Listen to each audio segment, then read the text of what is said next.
Hello and welcome everyone. My name is Mansi and you are very welcome to Notebook IAS. Today is 28th August. We are here to discuss some current news from the Hindu. So let's begin. News discuss करने से पहले एक morning coat देख लेते हैं। हुनर तो सब में होता है, फ़र्क बस इतना होता है किसी का छिप जाता है तो किसी का छप जाता है। ये कोट बहुत सारी बातें जो है वो कन्वे करता है कि टैलेंट तो सब में होता है, ठीक है। उस टैलेंट का आप यूज़ कैसे करते हो, उस टैलेंट को आप डेली स्किल्स में, डेली हमारी जो लाइफ स्किल्स होती है उसमें कैसे अप्लाई करते हो, उससे जो है हुनर जो है और ज़्यादा मशहूर हो जाता है आपका, ठीक है। तो आपको भी ये करना चाहिए, आपके अंदर जो टैलेंट्स है उसे जो है वो बाहर लाने की कोशिश करनी चाहिए, ना कि लेजीनेस में बस पड़े रहना चाहिए, ठीक है। तो स्टार्ट करते हैं आज का वीडियो। आज के टॉपिक्स होने वाले हैं डिस्कशन के ये। Supreme court stage Ayush ministries notification omitting की रूल प्रोहिबिटिंग मिसलीडिंग एडवर्टीजमेंट, ठीक है। अब सुप्रीम कोर्ट ने आयुष मिनिस्ट्री का जो नोटिफिकेशन था जिसमें एक रूल ओमिट किया था उसके बारे में बताया है कि उसको जो प्रोहिबिटिंग और मिसलीडिंग एडवर्टीजमेंट्स के लिए जो रूल था उसको जो है वापस स्टे में लाया जाए, उसे वापस एक्टिव किया जाए। क्या है पूरा आर्टिकल, क्या है वो रूल और क्यों सुप्रीम कोर्ट को ये लगता है कि उसे एक्टिव होना चाहिए, ठीक है। ये सब हम इस आर्टिकल में पढ़ेंगे।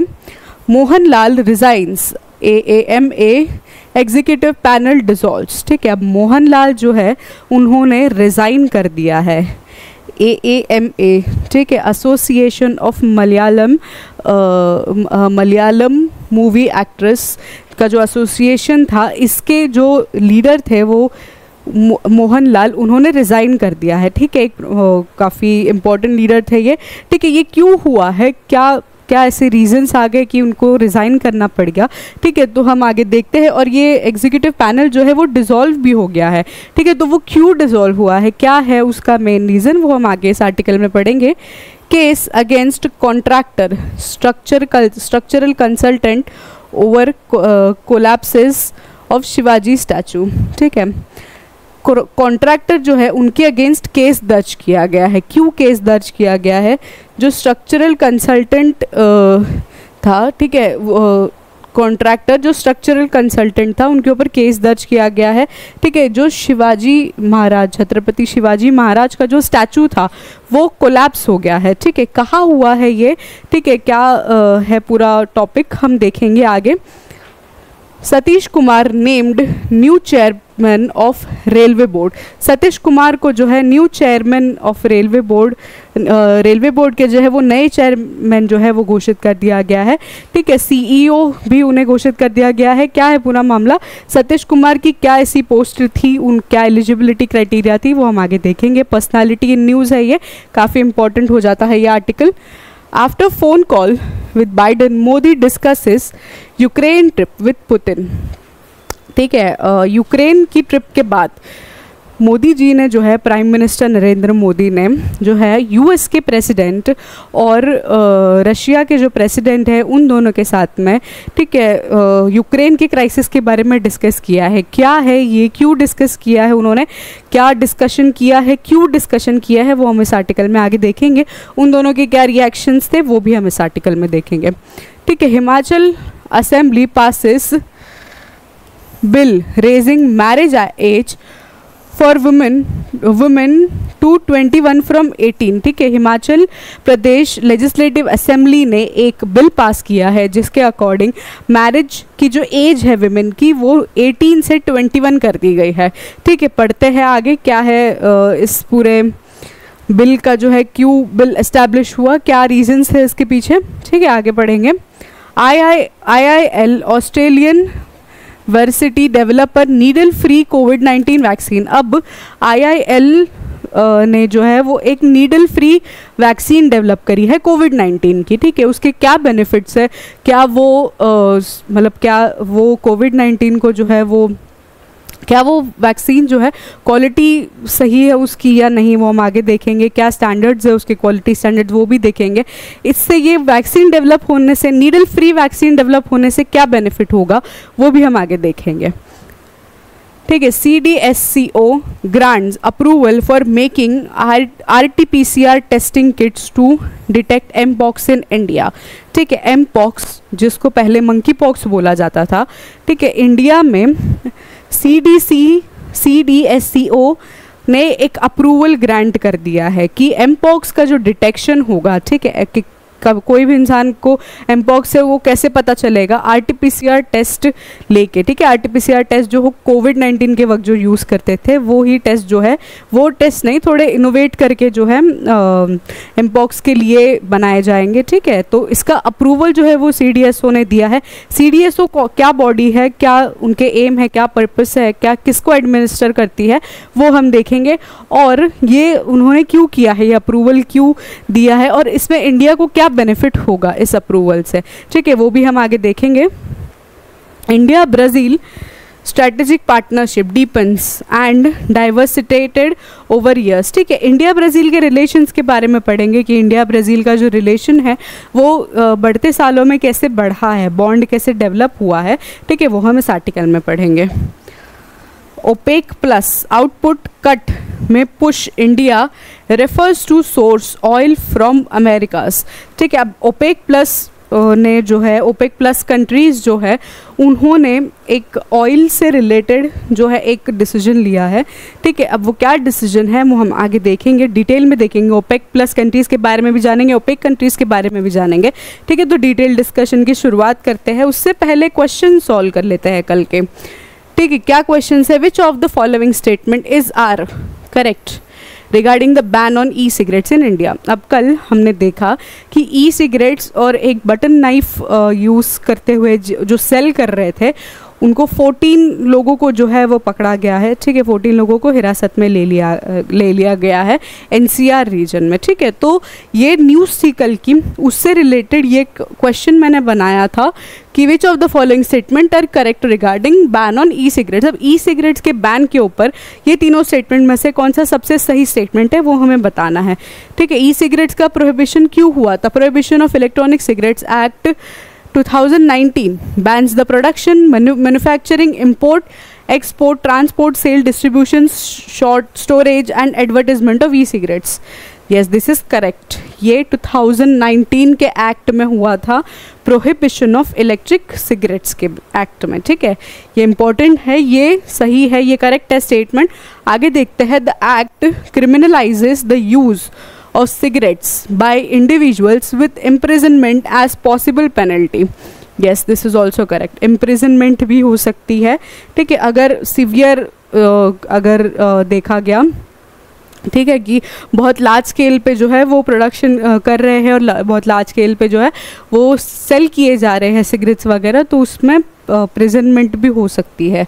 ठीक है, इम्प्रिजनमेंट भी हो सकती है। The government cited public health concerns and the rising use of e-cigarettes among youth as reason for ban. Yes, this is also correct. आजकल देखा ही है सबने कि सब जो है अलग अलग फ्लेवर्स के वेप जो है वो कंज्यूम करते हैं कॉलेज गोइंग स्टूडेंट्स।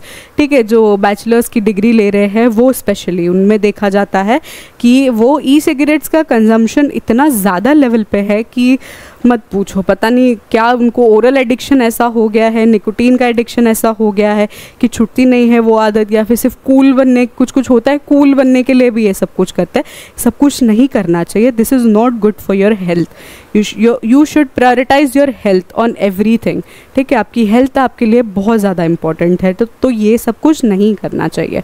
ठीक है, तो ये एक रीज़न है। तो तीनों स्टेटमेंट सही हो जाते हैं। आंसर है हमारा डी। आगे बढ़ते हैं नेक्स्ट क्वेश्चन की तरफ। Which of the following statement is are correct regarding protection of children from sexual offences, POCSO act. ठीक है, पॉक्सो एक्ट के बारे में कल पढ़ा हमने। ठीक है, जो मुंबई महाराष्ट्र में बदलापुर में जो असॉल्ट हुआ था, ठीक है, माइनर असॉल्ट हुआ था, उसके अंदर जो अक्यूज्ड है उसे 14 डेज़ की कस्टडी में भेजा गया था। ये थी कल की न्यूज़। डिटेल में हमने डिस्कस किया है पिछले वीडियो में, आप जाके देख सकते हो। तो उस केस में से पॉक्सो एक्ट जो है वो एक इम्पॉर्टेंट पार्ट हो जाता है। ठीक है, POCSO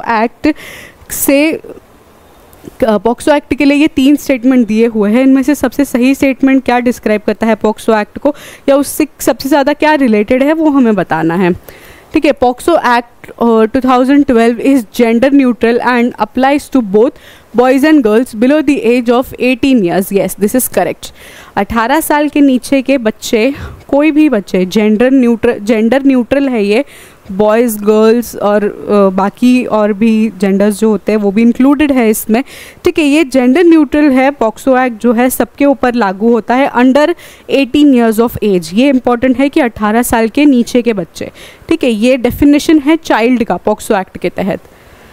The act mandates the establishment of special court for speedy trial of offences। हाँ, ये भी सही है। अगर जो क्राइम है बहुत ज़्यादा हीनियस क्राइम किया गया है, ठीक है, बहुत ज़्यादा मतलब वो काफ़ी सेक्सुअल माइनर्स के ऊपर काफ़ी ज़्यादा जो है वो असॉल्ट किया है, या फिर किसी माइनर की डेथ हो गई है इस असॉल्ट की वजह से, तो जो है वो स्पीडी ट्रायल्स जो है वो भी हो सकते हैं, ठीक है। हीनियसनेस देखी जाती है क्राइम की, जितना ज़्यादा क्रिटिकल क्राइम होगा उतना जो है स्पीडी ट्रायल होगा और जो जस्टिस जो है वो दिलाया जाएगा बच्चे को, ठीक है। आगे बढ़ते हैं, तो ये सही हो जाता है स्टेटमेंट।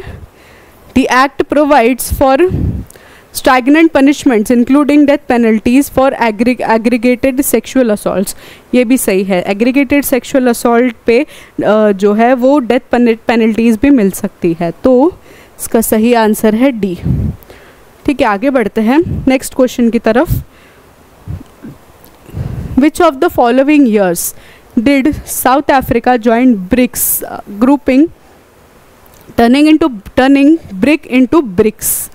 ठीक है। अब ब्रिक्स कल क्यों न्यूज़ में था? ब्रिक्स कंट्रीज़ कल इस वजह से न्यूज़ में थी कि ब्रिक्स कंट्रीज़ ने एक इनिशिएटिव लेने की सोची है कि उन्होंने डॉलर के यूज़ की जगह पे, ट्रेड में डॉलर के यूज़ की जगह जो है उन्होंने लोकल करेंसी जो है वो यूज़ करने की सोची है उन्होंने, ठीक है। एक इनिशिएटिव लेने की कोशिश कर रहे हैं कि लोकल करेंसी एस्टैब्लिश करते हैं, ठीक है। तो इस वजह से कल न्यूज़ में थे ब्रिक्स कंट्रीज़। तो अब ये क्वेश्चन हमें पूछ रहा है, हमसे सवाल कर रहा है कि ब्रिक से ब्रिक्स कौन से साल में बना? तो कौन से साल में बना था ब्रिक्स से ब्रिक्स? 2010 में, ठीक है। साउथ अफ्रीका 2010 में ऐड हुई थी इन कंट्रीज़ की मेंबरशिप में। साउथ अफ्रीका जो है उसे भी मेंबर कंट्री बनाया गया था, ठीक है। चलिए आगे बढ़ते हैं, आज के टॉपिक डिस्कशन देख लेते हैं। Supreme court says Ayush ministries notification omitting की रूल प्रोहिबिटिंग मिसलीडिंग एडवर्टीजमेंट, ठीक है। अब सुप्रीम कोर्ट ने मिनिस्ट्री ऑफ आयुष का एक नोटिफिकेशन था जो रूल नंबर 170 ओमिट करता है, ठीक है। अब ये कहाँ से है ये रूल नंबर 170? ड्रग और कॉस्मेटिक्स रूल 1945 जो रूल्स का वो लिस्ट है उसमें से ये एक रूल है, ठीक है। रूल नंबर 170 ओमिट करता है, ठीक है। प्रोहिबिशन नोटिफिकेशन था आयुष मिनिस्ट्री का कि रूल नंबर 170 जो है वो ओमिट कर दिया जाएगा, बट इस ये जो रूल ओमिट किया है उससे सुप्रीम कोर्ट का ऑर्डर जो है वो कॉन्ट्राडिक्ट करता है, ठीक है। क्यों कॉन्ट्राडिक्ट करता है? क्योंकि सुप्रीम कोर्ट का जो ऑर्डर है वो कहता है कि प्रोटेक्शन ऑफ कंज्यूमर होना चाहिए फ्रॉम फॉल्स क्लेम्स, ठीक है। जो एडवर्टीजमेंट कंपनीज होती है वो जो क्लेम करती है, ठीक है। बेसिकली ये एक्ट जो है, ये रूल जो है वो प्रोहिबिट करता है मिसलीडिंग एडवर्टीजमेंट्स को, ठीक है। आयुर्वेदा और सिद्धा और यूनानी जैसे एडवर्टीजमेंट्स के लिए, ठीक है, इन मेडिकल ड्रग्स या मेडिकल मेडिसिन से के जो एडवर्टीजमेंट्स थे उन्हें फॉल्स क्लेम करने से ये रोकता है, ठीक है। तो अभी सुप्रीम कोर्ट ने जो है इस 170 रूल को जो है वो फिर एक्टिव कर दिया है और ये बोला है कि एक रेगुलेटरी बॉडी होनी चाहिए इसे मॉनिटर करने की और प्रोहिबिशन ना हो, ठीक है। जो मिसलीडिंग एडवर्टीजमेंट्स होती है कभी कभी देखा जाता है, ठीक है, कभी कभी हमेशा ही होता है कि एडवर्टीजमेंट में जो दिखाया जाता है वो प्रोडक्ट हमें रिसीव नहीं होता, वो बेनिफिट्स प्रोडक्ट के जो एडवर्टीजमेंट में दिखाए जाते हैं वो हमें रिसीव नहीं होते, ठीक है। ज़्यादातर देखा यही जाता है, ठीक है। उसके जो पॉजिटिव आउटकम्स होते हैं, पॉजिटिव साइड होती है कोई भी प्रोडक्ट की, ठीक है, सिर्फ मेडिसिन की बात नहीं कर रही हूँ, कोई भी प्रोडक्ट की जो पॉजिटिव साइड है वो दिखाई जाती है, ठीक है, नेगेटिव साइड नहीं दिखाई जाती है, जिससे जो साइड इफ़ेक्ट्स वगैरह होते हैं वो नहीं दिखाए जाते हैं। ओवर एग्जैजरेट करके कभी कभी जो है वो दिखाया जाता है इन सारे प्रोडक्ट्स को। तो ये सारे इसी मामले के पीछे, इसी के पीछे जो है ये पूरा सुप्रीम कोर्ट का ऑर्डर है कि एक रेगुलेटरी बॉडी जो है वो इस्टेब्लिश होनी चाहिए, ठीक है, इस को जो एडवर्टाइजमेंट्स है, ठीक है, कंज्यूमर्स का प्रोटेक्शन हो और फॉल्स हेल्थ क्लेम्स जो है वो ना हो कंज्यूमर्स के लिए, ठीक है। आगे बढ़ते हैं, नेक्स्ट आर्टिकल देख लेते हैं। मिनिस्ट्री ऑफ आयुष के बारे में देख लेते हैं थोड़ा। Ministry of Ayush is a governmental body in India responsible for development, education, research, traditional medicine system including Ayurveda, yoga, न्यूट्रोपैथी, यूनानी, सिद्धा, सोवा रूपा एंड होम्योपैथी, ठीक है। मिनिस्ट्री ऑफ आयुष एक गवर्नमेंटल बॉडी है जो इन सारे मामलों में जो है वो देखती है, इन सारे मामलों के लिए रिस्पॉन्सिबल है, इसमें चेंजेस की रिस्पॉन्सिबल है, ठीक है। इन सारे मामलों में अगर कोई नहीं हो रहा है, एडमिनिस्ट्रेटिव बैकड्रॉप आ रहा है, तो वो रिस्पॉन्सिबल होती है, वो सॉर्ट करती है चीज़ें और वो डिसीजंस लेती है आगे। ये कब एस्टैब्लिश हुई थी? 2014 में एस्टैब्लिश हुई थी। उसका प्राइमरी गोल क्या है? ये इंश्योर करता है propagation and integration of these traditional systems into broader health care framework of the country, ठीक है। इसका मेन प्राइमरी गोल क्या है? जो ट्रेडिशनल मेथड्स है, ठीक है, जैसे योगा, आयुर्वेदा, न्यूट्रोपैथी, यूनानी, सिद्धा, ये सब कुछ जो ट्रेडिशनल मेथड्स है उससे इंडिया के मॉडर्नाइजेशन में जो है वो इंक्लूड करना, कंट्री में वो मतलब इसके जो रूट्स है वो डिसअपियर ना हो, उसके रूट्स तने जो है वो बने रहे, ये कोशिश करता है इन सारी चीज़ों की, ठीक है। आगे बढ़ते हैं। The ministry also works on regulating practices, promoting public awareness and supporting research in this alternative medicine field, ठीक है। ये एक ऑल्टरनेटिव मेडिसिन फील्ड जो आयुर्वेदिक मेडिसिन फील्ड है या फिर और भी मेडिसिन फील्ड है, उसमें जो है एक सपोर्ट करता है रिसर्च के लिए, ठीक है। बेसिकली इनका प्राइमरी गोल क्या है कि अपने रूट्स, अपने जड़ों से जो है वो इन्हें बांध के रखना है, आयुर्वेदिक और ये ट्रेडिशंस जो है वो भूल नहीं जाना है मॉडर्नाइजेशन के साथ में, ठीक है। ये इसका मेन गोल है। आगे बढ़ते हैं, नेक्स्ट आर्टिकल देख लेते हैं। मोहन लाल रिजाइंस, अम्मा एग्जीक्यूट्स, पैनल डिसॉल्व, ठीक है। अब क्या हुआ है कि मोहन लाल जो प्रेसिडेंट थे, ठीक है, अम्मा एसोसिएशन ऑफ मलयालम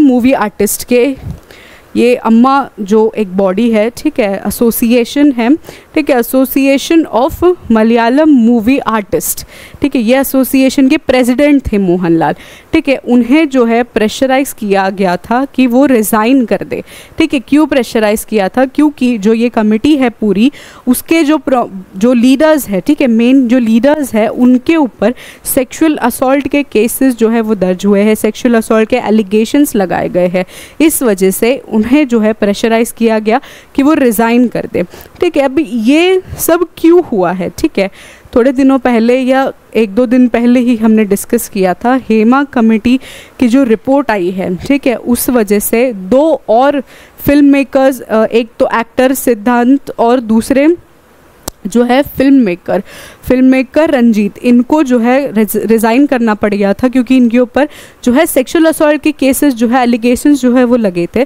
ठीक है। हेमा कमेटी जो है वो 2017 में बन गई थी, ठीक है, जब मी टू मूवमेंट जो है वो पीक पे था, आउटस्प्रेड बहुत ज़्यादा हुआ था उसका, ठीक है, तब जो है वो कमेटी बन गई थी, बट अब तक उसकी रिपोर्ट पब्लिक नहीं हुई थी, ठीक है, प्राइवेट ही थी उसकी report, because of privacy, because जो विक्टिम थे उनकी प्राइवेसी मेंटेन करना एक बहुत बड़ा इशू था, ठीक है, उनकी सिक्योरिटी मेंटेन करना इशू था, इस वजह से वो रिपोर्ट जो है वो पब्लिक नहीं हुई थी। अब जो है वो रिपोर्ट पब्लिक हो गई है और अब जो है वो जितने जो अक्यूज्ड थे उसमें, उन सब को जो है वो रिज़ाइन करना पड़ गया है। प्रोटेस्ट इतने हो रहे हैं कि प्रोटेस्टर्स मांग कर रहे हैं कि उनके ऊपर जो है वो सीरियस एलिगेशंस लगाए जाए, एफआईआर दर्ज हो उनके खिलाफ, ठीक है, ये सारी चीज़ें हो रही है। इसके पहले कोई एफआईआर दर्ज नहीं हुई थी, अब जो है अब एफआईआर दर्ज हुई है, ठीक है। इसके पहले एफआईआर क्यों नहीं दर्ज हुई थी? Because of same privacy, protection, security, victim की सिक्योरिटी, ये सब कुछ इम्पोर्टेंट था, ठीक है। तो आगे बढ़ते हैं। ये जो पूरी कमेटी है, ठीक है, अमा एसोसिएशन जो है, association of Malayalam movie artist, ये पूरी की पूरी डिसॉल्व हो गई है क्योंकि इसके जो लीडर्स थे उनके ऊपर तो एलिगेशंस लग गए। अब जब प्रेसिडेंट को ही प्रेशराइज़ कर सकते हैं रिज़ाइन करने के लिए, तो बाकी सारे लीडर्स को भी प्रेशराइज़ कर सकते हैं। तो ये कमेटी जो है वो पूरी की पूरी डिसॉल्व हो गई है। इस कमेटी के जो लीडर्स हैं वो आने वाले 2 महीने के अंदर अंदर एक जनरल मीटिंग होगी, उसमें जो है डिसाइड किया जाएगा कि इस कमेटी को लीड कौन करेगा, ठीक है, इस एसोसिएशन के लीडर्स कौन बनेंगे, तब डिसाइड किया जाएगा, ठीक है। तो आगे बढ़ते हैं। ये पूरा क्रक्स है इस मामले का। हेमा कमेटी रिपोर्ट जो है एक बहुत इम्पॉर्टेंट रिपोर्ट होती है, ठीक है। विमेन से रिलेटेड कोई भी कमेटी, कोई भी टॉपिक, कोई भी क्राइम हुआ है उनसे रिलेटेड या फिर विमेन एम्पावरमेंट के ऊपर काफ़ी सारे क्वेश्चन पास्ट में आ चुके हैं और वो काफ़ी सारे क्वेश्चंस आएंगे भी आगे जाके, क्योंकि विमेन की कंडीशन एकदम से एक रात से तो सुधर नहीं जाएगी, ठीक है। धीरे धीरे डेवलप होती है, धीरे धीरे सुधरती है चीज़ें, ठीक है। तो अब कोई भी अगर न्यूज़ में ऐसा टॉपिक है विमेन से रिलेटेड तो वो इम्पॉर्टेंट बन जाता है आपके एग्ज़ाम के लिए, ठीक है। आगे बढ़ते हैं। ऐसे रिपोर्ट्स को आपने स्टडी करना है बहुत डिटेल वे में, ठीक है। जब से ये रिपोर्ट पब्लिक हुई है तब से मैं कंटिन्यूस न्यूज़ में करा रही हूँ, आपको भी जो है इसके अपडेट्स लेते रहने हैं। पता होना चाहिए आपको कि कब क्या हुआ है, क्या चीज़, क्रोनोलॉजी पता होनी चाहिए कि कैसे कैसे क्या क्या चीज़ें हुई थी, ठीक है। आगे बढ़ते हैं। नेक्स्ट आर्टिकल देख लेते हैं। नेक्स्ट आर्टिकल क्या कहता है? Case against construction structural consultant over collapse of Shivaji Maharaj statue. Maharashtra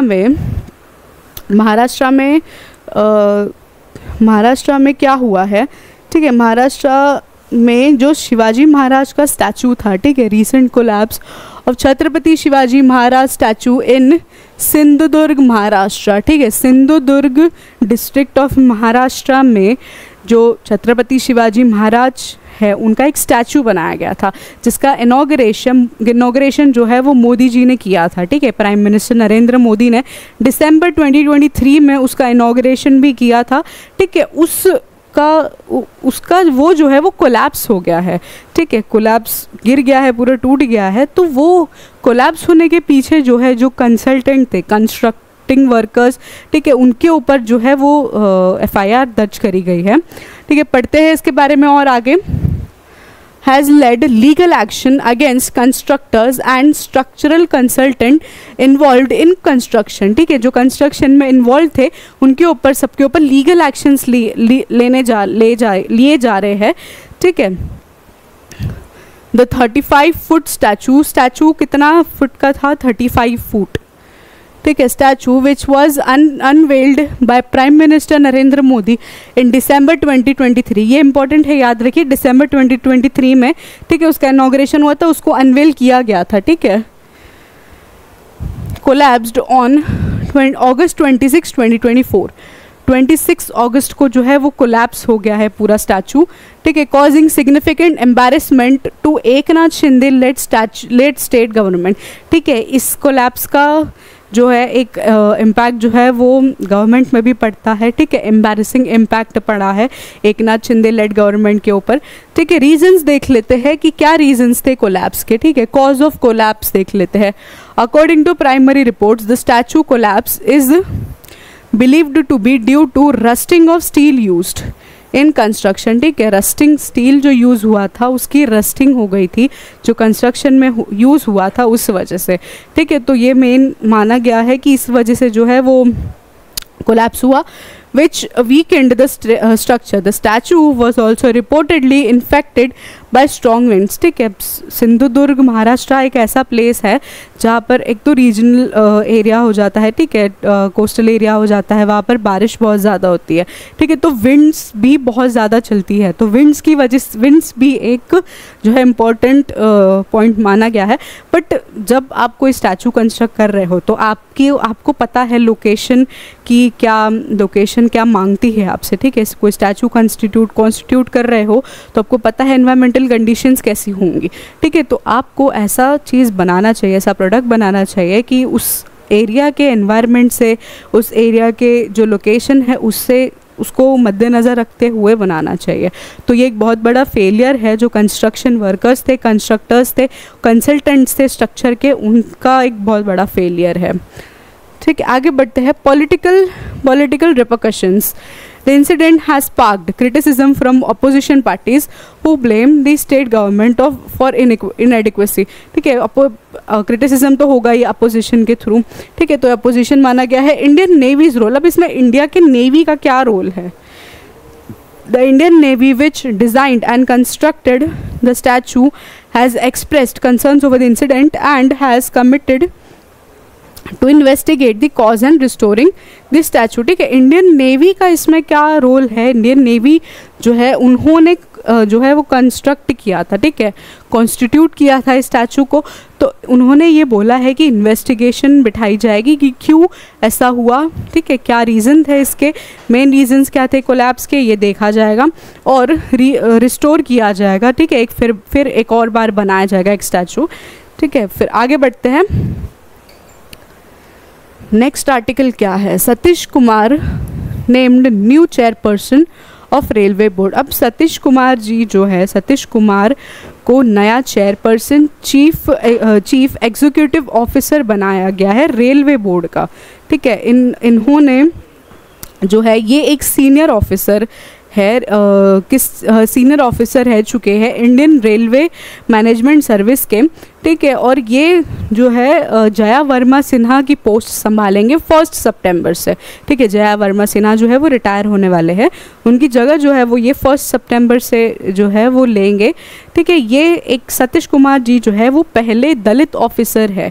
ठीक है, चेयरपर्सन, रेलवे बोर्ड के चेयरपर्सन और CEO बनने वाले पहले दलित ऑफिसर है। ठीक है, ये इम्पॉर्टेंट इन्फॉर्मेशन है, याद रखनी चाहिए आपको कि पहले दलित ऑफिसर है जो चेयरपर्सन और CEO बन रहे हैं रेलवे बोर्ड के। ये MCQ में पूछ सकता है, पर्सनालिटी न्यूज़ में स्पेशली। ठीक है, तो ये इम्पॉर्टेंट इतना है इनके बारे में। ठीक है, ये हाँ बस इतना इम्पॉर्टेंट है। आगे बढ़ते हैं। नेक्स्ट क्या है? After phone call with Biden, Modi discusses Ukraine trip with Putin. ठीक है, अब मोदी जी ने जो है अभी रिसेंट विज़िट, आपको पता होगी यूक्रेन की हुई थी मोदी जी की। ठीक है, तो उस विज़िट के बारे में, जो उस विज़िट को ख़त्म करके आने के बाद जो है मोदी जी ने, प्राइम मिनिस्टर नरेंद्र मोदी ने हमारे प्रेसिडेंट ऑफ यूएस के जो प्रेसिडेंट है जो बाइडन, और जो रशिया के प्रेसिडेंट है, ठीक है, व्लादिमीर पुतिन, इन दोनों से कम्युनिकेशन करने की कोशिश करी है। ठीक है, इनसे जो है डिस्कशन करने की कोशिश करी है। जो ऑनगोइंग जो वॉर है, जो कॉन्फ्लिक्ट चल रहा है रशिया और यूक्रेन के बीच में, वो इस कॉन्वर्सेशन का सेंटर टॉपिक था। ठीक है, इस बारे में डिस्कशन करने की कोशिश करी है। इंडिया जो है वो इसमें एक बैलेंस अप्रोच निभा रहा है। ठीक है, इंडिया जो है वो मतलब अब कोशिश कर रहा है कि वो, जैसे इंडिया जब मोदी जी जो है वो यूक्रेन गए थे तो उन्होंने ये चीज़ बोली थी अपनी स्पीच में कि हम जो है वो न्यूट्रल नहीं है, हम पीस के साइड है। तो इंडिया इस बात को निभा रहा है अपनी, और पीस मेंटेन करने की कोशिश कर रहा है, बिठा के दोनों पार्टीज़ को बैठा के समझा रहा है कि कॉन्फ्लिक्ट मत करिए, सॉल्व कर लेते हैं। ठीक है, ये जो है वो मोदी जी ने जो है कम्युनिकेशन साधने का जो है नया तरीका बनाया गया है। ठीक है, इससे क्या होता है ना, अब कोई भी कंट्री ग्लोबल लेवल पे जब दो कंट्री के बीच में इम्पॉर्टेंट कॉन्फ्लिक्ट, दो कंट्री के बीच में जो कॉन्फ्लिक्ट हो रही है उसे सॉर्ट करने की कोशिश करती है, तो वो एक मतलब उसकी सुप्रीमसी और एक समझदारी जो है वो दिखाती है। ठीक है, तो एक इंडिया को जो है ग्लोबल पावर जो है वो इस्टेब्लिश जो है वो सिद्ध करता है कि इंडिया जो है वो एक ग्लोबल पावर है, और जो वर्ल्ड लेवल पे कॉन्फ्लिक्ट्स हो रहे हैं उसे रिजॉल्व करने की कोशिश करी है इंडिया अपने एंड से। ठीक है, तो ये एक इम्पॉर्टेंट पार्ट बन जाता है इंडिया की सुप्रीमसी के ऊपर।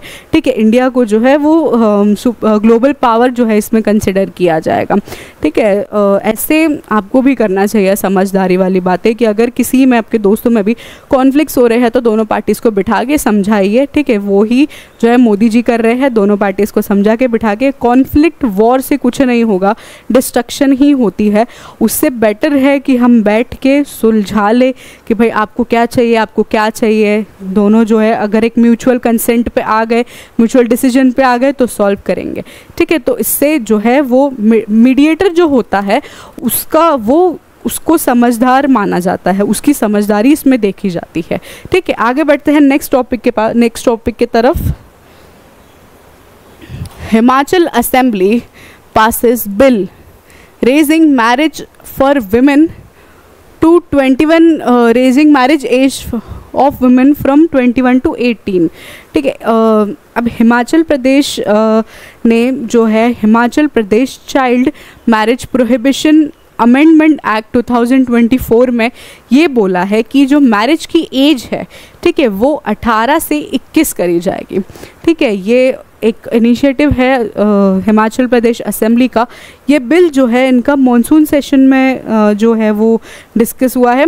ठीक है, ये बिल जो है वो health and women empowerment ministry के द्वारा जो है वो प्रस्तुत किया गया है, जो बिल जो है वो बताया गया है।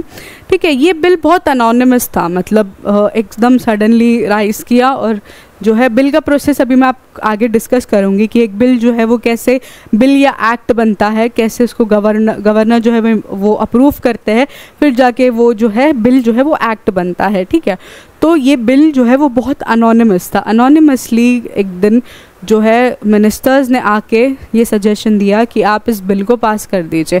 ठीक है, और इस पर कोई डिबेट्स नहीं हुई। ठीक है, with zero debates this bill was passed. अब जो है इस वक्त जो है वो गवर्नर के पास गया हुआ है ये बिल अप्रूव करने के लिए। ठीक है, इसके आगे देख लेते हैं बिल जो है वो कैसे पास होता है, कोई भी लेजिस्लेटिव असेंबली में बिल कैसे पास होता है वो देख लेते हैं।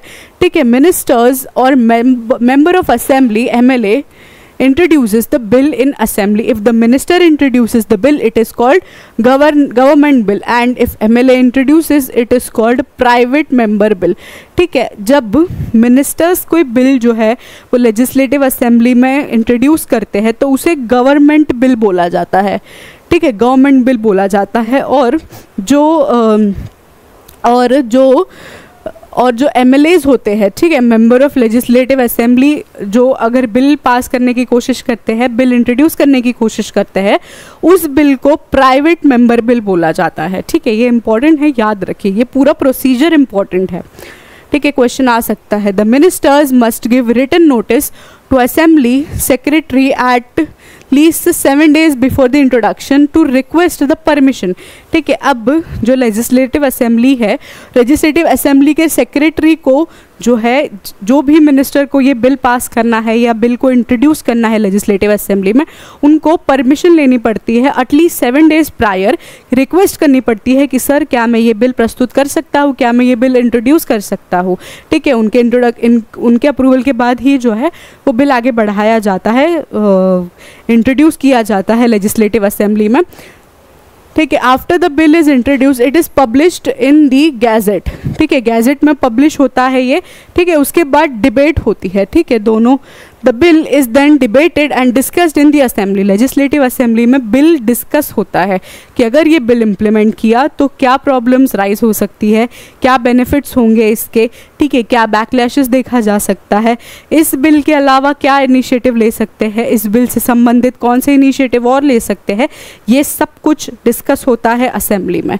ठीक है, आगे वोटिंग होती है। The bill is passed if it receives majority of votes. अगर मेजॉरिटी मिलती है वोट्स, मेजॉरिटी ऑफ वोट्स मिलती है बिल को, तो ही ये बिल जो है वो पास हो सकता है। ठीक है, आगे बढ़ते हैं। Second chamber, the bill is then sent to legislative council Vidhan Parishad for further consideration. The council can pass the bill without amendment, pass it with amendments and return it to the assembly, reject it or keep it pending for 3 months. If the council takes action, the bill must go through the same process again, including first reading committee, second reading and third reading committee. ठीक है, अब voting के बाद में जो है ये bill जो है लेजिस्लेटिव काउंसिल के पास चला जाता है। ठीक है, लेजिस्लेटिव काउंसिल जो है उस बिल को पास करने से पहले जो है pass bill without amendments, pass it with amendments and return it to assembly. ठीक है, ये लेजिस्लेटिव असेंबली क्या कर सकती है, ये बिल जो है बिल को अमेंडमेंट्स के साथ, चेंजेस के साथ जो है वो पास कर सकती है, या ऐसे भी पास कर सकती है कि बिल एज इट इज़ पास कर दिया आगे। ठीक है, बट अगर ये लेजिस्लेटिव काउंसिल ये भी कर सकती है कि जो बिल है वापस लेजिस्लेटिव असेंबली में जो है वो वापस भेज सकती है और बोल सकती है कि इसमें कुछ और इनोवेशन करके लाइए, फिर हम आगे पास करेंगे, ठीक है, ऐसा भी कर सकती है लेजिस्लेटिव काउंसिल। उसके बाद क्या होता है कि या जो बिल है, वो जो बिल होता है लेजिस्लेटिव काउंसिल के पास आने के बाद जो है बिल पूरे प्रोसेस के साथ में फिर बार दोबारा जो है वो घूम सकता है। अगर किसी बिल को रुकाना है लेजिस्लेटिव काउंसिल को तो वो रुका सकते हैं। गवर्नर्स असेंट, फिर उसके बाद लास्ट स्टेज क्या आती है, गवर्नर्स असेंट की। Finally the bill is sent to governors for his assent, ठीक है, गवर्नर के पास भेजा जाता है बिल, ठीक है, गवर्नर जो है वो अप्रूव करते हैं इस बिल को, तो ये बिल जो है वो एक्ट बन जाता है, ठीक है। आगे बढ़ते हैं, नेक्स्ट आर्टिकल देख लेते हैं। IIL Australian university develop needle free कोविड-19 वैक्सीन। अब IIL इंडियन इम्यूनोलॉजिकल लिमिटेड ने जो है एक नीडल फ्री कोविड-19 वैक्सीन जो है वो डेवलप करी है, ठीक है। क्या है उसके बेनिफिट्स देख लेते हैं। In collaboration with Griffin university of Australia, ठीक है, ऑस्ट्रेलिया की ग्रिफिन यूनिवर्सिटी के कोलैबोरेशन के साथ ये एक इनिशिएटिव लिया है किन्होंने, इंडियन इम्यूनोलॉजिकल लिमिटेड ने ये किसके साथ, ऑस्ट्रेलिया की यूनिवर्सिटी के साथ जो है इनिशिएटिव किया है। Has developed a live attenuated needle free intranasal कोविड-19 वैक्सीन, ठीक है, ये नीडल फ्री इंट्रानेजल कोविड-19 वैक्सीन उन्होंने डेवलप करी है, ठीक है। This vaccine using codon deoptimization technology offers a non-invasion alternative for traditional injections and aim to boost immunity against SARS-CoV-2। SARS-CoV-2 जो है वो कोविड-19 का एक स्ट्रेन है, ठीक है, एक वेरिएंट है, उसके अगेंस्ट जो है ये वैक्सीन काम करेगी, ठीक है, और ये इम्यूनिटी भी बूस्ट करेगी, ठीक है। The vaccine is designed as a booster and has shown promising results in animal studies, ठीक है, एनिमल स्टडीज़ में इस वैक्सीन ने जो है वो प्रॉमिसिंग रिजल्ट शो करे हैं। आगे बढ़ते हैं। Demonstrating both safety and stability, ठीक है, सेफ्टी और स्टेबिलिटी को भी जो है इस वैक्सीन ने जो है वो दिखाया है एनिमल स्टडीज़ में। This innovation could play a significant role in improving global vaccine efforts by making the process more accessible and less painful, ठीक है। नीडल फ्री करने का क्यों है लिया है ये इनिशिएटिव कि वो पेन फ्री हो, ठीक है, पेनफुल वे में ना हो, पेन फ्री हो, ठीक है, ये एक इनिशिएटिव है। आगे बढ़ते हैं नेक्स्ट आर्टिकल की तरफ। अगला आर्टिकल है India Brazil strategic partnership deepened and diversified over years. India और ब्राज़ील की रिलेशनशिप के बारे में देख लेते हैं। A strategic partnership between India Brazil establish in 2006 में एस्टैब्लिश हुई थी इंडिया और ब्राज़ील की पार्टनरशिप, ठीक है, strategic partnership has significantly depend the diversified over the years now encompassing wide range of areas including defense, space, security, technology and people to people relations, ठीक है। अभी रिसेंटली देखा गया था कि इंडिया है उन्होंने जो है ब्राज़ील के साथ में स्ट्रेटेजिक टाइज जो है वो साइन किए थे। किसके ऊपर फोकस था उनका, डिफेंस, स्पेस, सिक्योरिटी और टेक्नोलॉजी और पीपल टू पीपल रिलेशन पे ज़्यादा फोकस था, ठीक है, स्ट्रेटेजिक टाइज का। उसी के बारे में है ये आर्टिकल, बता रहा है इंडिया ब्राज़ील के relation. Recent discussion particularly at 9th India Brazil joint commission meeting have reinforced their cooperation in global governance, ठीक है, ग्लोबल गवर्नेंस में जो डिस्कशन हुआ 9th India Brazil joint meeting में जो है उन्होंने जो है इंडिया और ब्राज़ील के रिलेशंस को स्ट्रेंथन किया है। काफ़ी सारे स्ट्रेटेजिक टाइज जो है वो साइन किए गए हैं, ठीक है। आगे बढ़ते हैं, नेक्स्ट आर्टिकल देख लेते हैं। CDSCO grants approval for making RT-PCR testing kits to detect mpox in India, ठीक है। अब एमपॉक्स की डिटेक्शन के लिए जो है central drugs standard control organisation ने अप्रूवल ग्रांट किया है एमपॉक्स के लिए, ठीक है। एमपॉक्स के लिए जो टेस्टिंग होगी वो RT-PCR टेस्ट किट्स के साथ होंगी, ठीक है। जो आपने कोविड में देखा होगा, कोविड के जो टेस्ट होते थे वो RT-PCR किट्स के ऊपर होते थे, वैसे ही जो है एमपॉक्स के लिए भी एक RT-PCR टेस्ट किट डेवलप करी जाएगी, उसी के ऊपर जो है वो डिटेक्शन होगा एमपॉक्स का, ठीक है। ये इंडिया का जो एक इम्पॉर्टेंट डिसीजन है, ठीक है, ये इंडिया का इनिशिएटिव है, ये इंडिया को जो है वो इंडिया के बारे में बताता है कि ये इंडिया जो है वो प्रिपेयर्ड है अपने आने वाले डिजीज़ के लिए, ठीक है। आगे आने वाले अगर कोई डिजीज़ होंगे उसकी जो हेल्थ केयर सिस्टम है उसमें चेंजेस हम बहुत तुरंत ला सकते हैं, ये पूरा आर्टिकल उसको डिफ़ाइन करता है,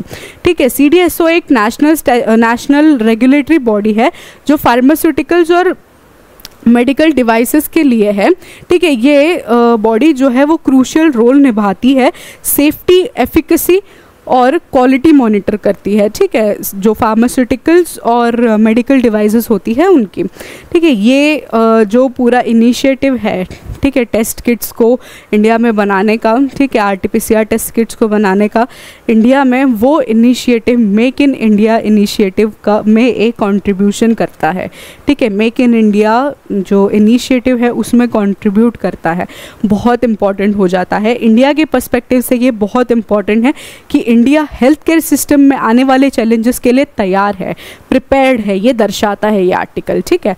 आगे बढ़ते हैं, नेक्स्ट आर्टिकल देख लेते हैं। OPEC प्लस आउटपुट कट में push in Indian refinery source oil from America's, ठीक है। OPEC आउटपुट के बारे का डिसीजन है, OPEC प्लस कंट्रीज का डिसीजन देख लेते हैं। OPEC plus countries have decided to extend or deepen production cut to stabilize और increase global oil price, ठीक है। जो global oil price है उसको increase करने का decision जो है वो लिया गया है, cut in increase देखा गया है, ठीक है। stabilize करने की कोशिश करी गई है जो increase है oil prices में। This decision impacts major oil importing countries like India, ठीक है। oil जो import करती है वो countries को जो है ये impact करता है। इम्पैक्ट्स ऑन इंडिया देख लेते हैं। Increased oil prices, the output cut by OPEC plus are likely to drive up global crude oil prices, increasing India's import bills as the wide third largest oil importer, ठीक है। India जो है वो third largest importer है, India जो है वो third largest importer है ऑयल का, तो इसमें क्या होगा, इंडिया के ऊपर इंक्रीज प्राइस का जो है इम्पैक्ट बहुत ज़्यादा पड़ेगा। Inflammation pressure, high oil prices can lead to inflationary pressures in economy as the cost of transportation and manufacturing rises, ठीक है। transportation manufacturing का cost जो है वो भी बढ़ेगा, उससे भी जो है एक inflationary pressure जो है वो create होगा इंडिया पे। OPEC कंट्रीज़ के बारे में देख लेते हैं। OPEC का क्या फुल फॉर्म है, organisation of petroleum exporting countries, ठीक है। जो ऑर्गेनाइजेशन है एक जिसके मेंबर्स जो है 13 ऑयल एक्सपोर्टिंग कंट्रीज जो है अभी तक OPEC के मेंबर्स है। कौन से है, प्राइमरीली फ्रॉम मिडिल ईस्ट, ठीक है। अफ्रीका, मिडिल ईस्ट के कंट्रीज़, अफ्रीका, साउथ अमेरिका, सऊदी अरब, इराक, ईरान, वेनेजुएला, ठीक है। 13 ऑयल एक्सपोर्टिंग कंट्रीज जो है उसके मेंबर है। फाउंड कब हुआ था, है 1960 में फाउंड हुआ था। OPEC प्लस क्या है, अब OPEC प्लस के बारे में देख लेते हैं। Formation of OPEC plus was formed in 2016 when OPEC countries allied with 10 additional non OPEC oil producing countries led by Russia, ठीक है। OPEC के जो कंट्रीज़ है उन्होंने जब नॉन ऑयल प्रोड्यूसिंग कंट्रीज़ के साथ में अलाइनमेंट दिखाई तो उसे OPEC प्लस बोला गया, ठीक है। उस उस कंट्री के ग्रुप को OPEC प्लस बोला गया, जो रशिया लीड कर रही है अभी। और ये फॉर्म कब हुआ था, 2016 में फॉर्म हुआ था। मेंबर कौन से है, ये include 13 OPEC members plus 10 non OPEC countries like Russia, Mexico, Kazakhstan and others, ठीक है। 13 जो है OPEC मेंबर्स और रशिया, कजाकिस्तान ऐसे और भी मेंबर्स जो है इसमें इंक्लूडेड थे, ठीक है। आगे बढ़ते हैं। ये था OPEC कंट्रीज़ के बारे में पूरा टॉपिक, ठीक है। ओपेक कंट्रीज़ को आपको पता होना चाहिए, कौन सी कंट्रीज़ है, क्या उसका गोल है, ये भी पता होना चाहिए। आज के आर्टिकल अब यही हम समाप्त करते हैं। आज के आर्टिकल के ऊपर क्वेश्चंस देख लेते हैं। कुछ क्वेश्चंस बनाए हैं मैंने। Consider the following statement about OPEC plus. OPEC plus includes both OPEC members and non OPEC oil producing countries. अब इसमें बताना है हमें, क्वेश्चन में आंसर बताना है कि ओपेक प्लस के जो मेंबर कंट्रीज़ है उस ओपेक प्लस के बारे में 3 स्टेटमेंट्स दिए हैं। इसमें से सबसे सही कौन सा है ओपेक प्लस कंट्रीज़ के बारे में स्टेटमेंट, वो बताना है। OPEC plus was formed in response to 2008 global financial crisis. OPEC plus aims to stabilising global price through coordinated production cut और इंक्रीजेस, ठीक है। ये बताना है, कमेंट सेक्शन में आंसर दे दीजिए आप लोग। Which of the following statement regarding the passage of a bill in state legislative assembly is correct. इसमें से जो बिल पास होता है, ठीक है, स्टेट लेजिस्लेटिव असेंबली में बिल जो पास होता है उसके बारे में बताना है कि ये चारों स्टेटमेंट में से कौन सा सबसे सही स्टेटमेंट उसे जो है डिफाइन करता है। A bill requires assent of the governor before it can be introduced in legislative assembly. A bill can become a law only after it is passed by both legislative assembly and legislative council. A money bill can be introduced only in legislative assembly. Legislative assembly cannot amend a bill after it has been passed in legislative council, ठीक है। ये चारों में से सबसे सही statement कौन सा है जो बिल पास होता है उसके बारे में बताना है हमें। कमेंट सेक्शन में आंसर दीजिएगा please. Which of the following statement is correct about central drug standard control organisation. CDSCO के बारे में हमने थोड़ी देर पहले पढ़ा कि वो क्यों इम्पोर्टेंट है, कौन सी बॉडी है वो, क्या आज के न्यूज़ में वो क्यों इम्पोर्टेंट है, ये भी हमने पढ़ा। आपको अगर रिवाइज करना है तो पीछे जाके आप देख सकते हो। उससे रिलेटेड ये क्वेश्चन है, CDSCO is the national regulatory body of vaccine and medical devices in India. CDSO functions under Ministry of Health and Financial Welfare. CDSO is responsible for approving new drugs and regulating clinical trials. All of above, ठीक है। इन तीनों में से बताना है CDSO के बारे में कि CDSO के बारे में तीनों में से कौन सा सबसे सही स्टेटमेंट है, ठीक है। कमेंट सेक्शन में आंसर ज़रूर दीजिएगा। ये सारे क्वेश्चंस प्रैक्टिस ज़रूर कीजिएगा, ये इंपॉर्टेंट हैं। ऐसे क्वेश्चंस जो है वो बन सकते हैं, आ सकते हैं एग्ज़ाम में, ठीक है। आज का लेक्चर हम यही समाप्त करते हैं। आज के लेक्चर में काफ़ी डिटेल डिस्कशन हुआ है न्यूज़ का। आप इसको एक और बार देखिए, रिवाइज़ करते रहिएगा, न्यूज़ के बारे में जानते रहिएगा और ऐसे ही मुझसे जुड़ते रहिएगा ताकि अपडेटेड रहो आपकी क्या है न्यूज़ में, ठीक है। आज के लिए बस इतना ही, धन्यवाद।